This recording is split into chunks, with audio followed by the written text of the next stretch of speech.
Hi dears, welcome to AchusDesign. ഇന്ന് നമ്മൾ ജോർജറ്റിൻ്റെ ഫാബ്രിക്കിൽ ഒരു നെക്ക് ഡിസൈനാണ് ചെയ്യുന്നത്. അതിന് വേണ്ടിയിട്ട് ഞാനിവിടെ സിൽക്ക് ത്രെഡ് എടുത്തിട്ടുള്ളത്, റെഡ് കളറിലെ സിൽക്ക് ത്രെഡ്.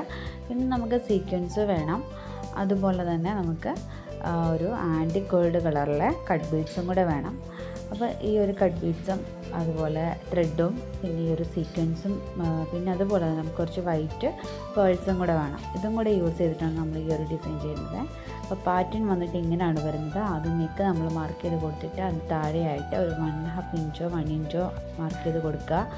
അതിൻ്റെ ചുറ്റിനും, അതായത് ആ ഒരു നെക്കിൻ്റെ ലൈൻ ഫുള്ള് നമ്മൾ എന്താ പറയുക, നമ്മുടെ ഈ ഒരു റൗണ്ട്സ് എന്ന് പറയുന്നത് എല്ലാം ഫ്ലവേഴ്സാണ് വരുന്നത്.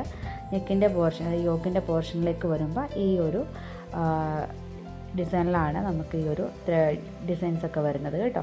അപ്പോൾ ഞാൻ ഇതുപോലെ കുറച്ച് റൗണ്ട്സൊക്കെ വരച്ചിട്ട് അതിന് ചുറ്റിനും സ്പ്രെഡ് ചെയ്തിരിക്കുന്നത് ബീഡ്സുകളാണ്. അപ്പോൾ ഇങ്ങനെയാണ് നമ്മുടെ ഇത് ഒരു നെക്കിൻ്റെ ഒരു പാറ്റേൺ തന്നെ വന്നിട്ടുള്ളത്. ഇനി താഴേക്ക് നിങ്ങൾക്ക് കുറച്ചുകൂടെ യോക്കിൻ്റെ ഇറക്കത്തിൽ ഇതുപോലെ വർക്ക് വേണമെന്നുണ്ടെങ്കിൽ ഓരോന്നിൻ്റെയും നേരെ തന്നെ താഴേക്ക് വരച്ച് കൊടുത്ത് ചെയ്താൽ മതിയാവും. ഇനിയിപ്പം ഞാൻ ആ ഒരു റൗണ്ടുള്ള പോർഷൻസ്, അതായത് ഞാൻ നെക്കിൻ്റെ ബോർഡർ ലൈൻ വരച്ചിട്ടുണ്ട്. അതിന് തൊട്ട് താഴെയായിട്ട് നമ്മളും നമ്മുടെ ഈ ഒരു പാറ്റേൺ കണ്ടതിൽ അതുപോലെ തന്നെ കുറച്ച് റൗണ്ട്സ് വരച്ച് കൊടുത്തിട്ടുണ്ട്. അപ്പോൾ ആ റൗണ്ട്സിന് സെൻറ്റർ ഭാഗത്തായിട്ട് കുറച്ച് ആ ഒരു വൈറ്റ് കളറിലെ പേൾ നമ്മൾ ഫിക്സ് ചെയ്ത് കൊടുത്തിട്ടുണ്ട്. ഇനി ആ ഒരു പേളിന് ചുറ്റിനും നമ്മൾ നമ്മുടെ ഈ ഒരു റിംഗ് നോട്ട് സ്റ്റിച്ച് ചെയ്ത് കൊടുക്കുകയാണ് ചെയ്യുന്നത്. അപ്പോൾ ഇതുപോലെ ഓരോ പെറ്റൽസായിട്ട് നമ്മൾ ഈ ഒരു റൗണ്ട് ബീഡിന് ചുറ്റും നമ്മൾ ചെയ്ത് കൊടുക്കുകയാണ് ചെയ്യുന്നത്. ഓക്കെ, എന്നിട്ട് നമുക്ക് ഇനിയും ചെയ്യേണ്ടതെന്ന് വെച്ച് കഴിഞ്ഞാൽ നമുക്ക് അടുത്ത ഫ്ലവർ നമ്മൾ ഈ ഒരു റെഡ് കളറിലെ ത്രെഡ് വെച്ചിട്ട് തന്നെയാണ് നമ്മൾ ചെയ്ത് കൊടുക്കുന്നത്. അപ്പോൾ അന്ന് മാറ്റമൊന്നുമില്ല. അപ്പോൾ നമുക്കിനി അടുത്ത ഫ്ലവർ ഏതാണെന്ന് നോക്കാം. അപ്പോൾ അതിന് വേണ്ടിയിട്ട് ഞാൻ സീക്വൻസ് എടുത്ത് വെച്ചിട്ടുണ്ട്, ഗോൾഡൻ കളറിലെ. അപ്പോൾ ഒരു സീക്വൻസ് എടുക്കുക, എന്നിട്ട് ഒരു ലോങ് ഫ്രിഞ്ച് നോട്ട് സ്റ്റിച്ച് ചെയ്ത് കൊടുക്കുക. അപ്പോൾ ഇതുപോലെ നമ്മൾ ഓരോ ലോങ് ഫ്രിഞ്ച് നോട്ട് സ്റ്റിച്ചിലും ഓരോ സീക്വൻസ് വെച്ചിട്ട് ഫില്ല് ചെയ്ത് കൊടുക്കുകയാണ് ചെയ്യുന്നത്.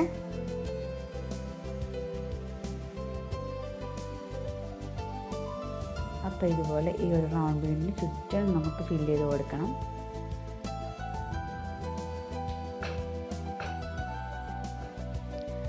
രണ്ട് പ്രാവശ്യം നമ്മൾ നീഡിലൊന്ന് റൊട്ടേറ്റ് ചെയ്തിട്ടാണ് കേട്ടോ സീക്വൻസിലേക്ക് നമ്മൾ ഈ ഒരു ത്രെഡ് എടുത്ത് ഫിക്സ് ചെയ്യുന്നത് കേട്ടോ.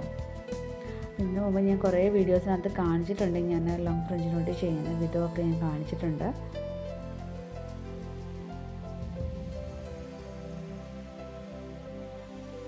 ഇതുപോലെ നമുക്കതൊന്ന് ഫുള്ളായിട്ടൊന്ന് ഫില്ല് ചെയ്ത് കൊടുക്കാം.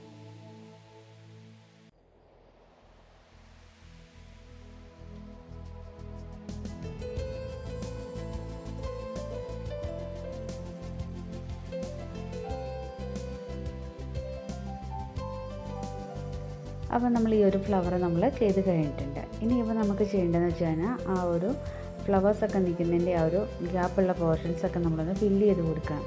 അപ്പോൾ അതിന് വേണ്ടിയിട്ട് ഞാനിതുപോലെ റിംഗ് നോട്ട് തന്നെ മുകളിലും താഴെയൊക്കെ ആയിട്ട് ഇടവിട്ട് ചെയ്ത് കൊടുക്കുന്നുണ്ട്. ഇനി ഗ്യാപ്പുള്ള ഭാഗത്തായിട്ടൊക്കെ ഒന്ന് ഫില്ല് ചെയ്ത് നമ്മളൊന്ന് കവർ ചെയ്തെടുക്കുകയാണ് ചെയ്യുന്നത്. അപ്പോൾ ഇതുപോലെ ഒരു 2 ടൈംസ് നീഡിൽ റൊട്ടേറ്റ് ചെയ്ത് റിംഗ് നോട്ട് സ്റ്റിച്ച് ചെയ്തെടുക്കുക. ഇനിയിപ്പോൾ ഞാൻ ചെയ്ത് കൊടുക്കുന്നത്, നമുക്ക് ഇനി ആ ഒരു വൈറ്റ് പേൾ ഉണ്ടല്ലോ, ആ ഒരു പേൾ ഞാൻ ഇതിൻ്റെ ഇടയ്ക്കൊക്കെ ഒന്ന് ഫിക്സ് ചെയ്ത് കൊടുക്കുക ചെയ്യുന്നത്.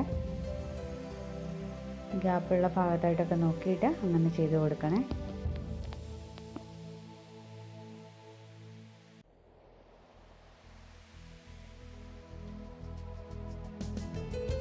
അപ്പോൾ ഇതുപോലെ ചെയ്ത് കൊടുക്കുക. ഇനി നമുക്ക് ചെയ്യേണ്ടത് ആ ബോർഡർ ലൈനാണ് ചെയ്ത് കൊടുക്കുന്നത്, നെക്കിൻ്റെ ബോർഡർ ഭാഗം. അതിന് ഞാൻ ആൻറ്റിക് ഗോൾഡ് കളറിലെ ബീഡ്സാണ് എടുത്തിട്ടുള്ളത്. അതിപ്പോൾ ഒരു ബീഡ് ഫിക്സ് ചെയ്തു, അതിൻ്റെ നേരെ മുമ്പിലായിട്ട് അടുത്ത ബീഡ് എടുക്കുക. അങ്ങനെ നമ്മൾ ഒരു ബോർഡർ ലൈൻ കംപ്ലീറ്റ് ഇതുപോലെ ഏത് ബീഡ്സ് യൂസ് ചെയ്ത് കൊണ്ടുപോകണം. വളരെ എളുപ്പത്തിൽ ചെയ്യാവുന്ന ഒരു ഡിസൈനാണ് കേട്ടോ. അപ്പോൾ ഇത് തന്നെയാണ് നമ്മളുടെ യോക്കിൻ്റെ പോർഷനിലേക്ക് വരുമ്പോഴും ഡിസൈൻസൊക്കെ സെയിം തന്നെയാണ് വരുന്നത്. അപ്പോൾ ഈ ഒരു ഫ്ലവർ, അതായത് നമ്മൾ ലോങ് ഫ്രിഞ്ചിലോട്ട് യൂസ് ചെയ്തിട്ടുള്ള ഫ്ലവറും റിംഗ് നോട്ട് ഫ്ലവറും തന്നെയാണ് യോക്ക് പോർഷനിലുള്ള ഡിസൈനിലേക്ക് നമുക്ക് ചെയ്യാവുന്നത്. ഇതുപോലെ ബോർഡർ ലൈൻ ഫുള്ള് നമുക്ക് ഗോൾഡൻ കളറിലെ ബീഡ്സ് യൂസ് ചെയ്തിട്ട് ഫിക്സ് ചെയ്ത് കൊടുക്കണം.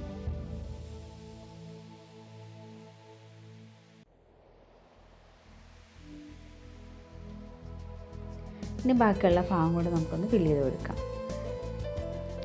ഇനിയിപ്പോൾ ഞാൻ ആ ഒരു ഗോൾഡൻ ബീഡ് തന്നെ ഇനി ഈ ഒരു വൈറ്റ് ബീഡ്സൊക്കെ നമ്മൾ സ്പ്രെഡ് ചെയ്തില്ലേ, ആ ഒരു ഭാഗത്തേക്ക് തന്നെ ഒന്ന് സ്പ്രെഡ് ചെയ്ത് കുറച്ച് ഗ്യാപ്പ് കൊടുത്ത് നമുക്ക് ചെയ്ത് എടുക്കുകയാണ് ചെയ്തിരിക്കുന്നത്. ഇതുപോലെ ചെയ്ത് കൊടുക്കുക. ഇനിയിപ്പം ഞാൻ താഴേക്കുള്ള ആ ഒരു പോർഷൻ, അതായത് നെക്കിൻ്റെ താഴത്തെ ഡിസൈൻസ് കണ്ടില്ലായിരുന്നോ, ഈ റൗണ്ട്സൊക്കെ ഞാൻ വരച്ച് കൊടുത്തേക്കുന്നത് നമ്മൾ മുകളിൽ ചെയ്ത പോലെ തന്നെ ചെയ്ത് കൊടുത്താൽ മതിയാവും. ഫൈനൽ ഔട്ടിലേക്ക് ഇങ്ങനെയാണ് വരുന്നത് കേട്ടോ. അപ്പോൾ നമുക്ക് വീണ്ടും നല്ലൊരു വീഡിയോ ആയിട്ട് വീണ്ടും കാണാം. Thank you.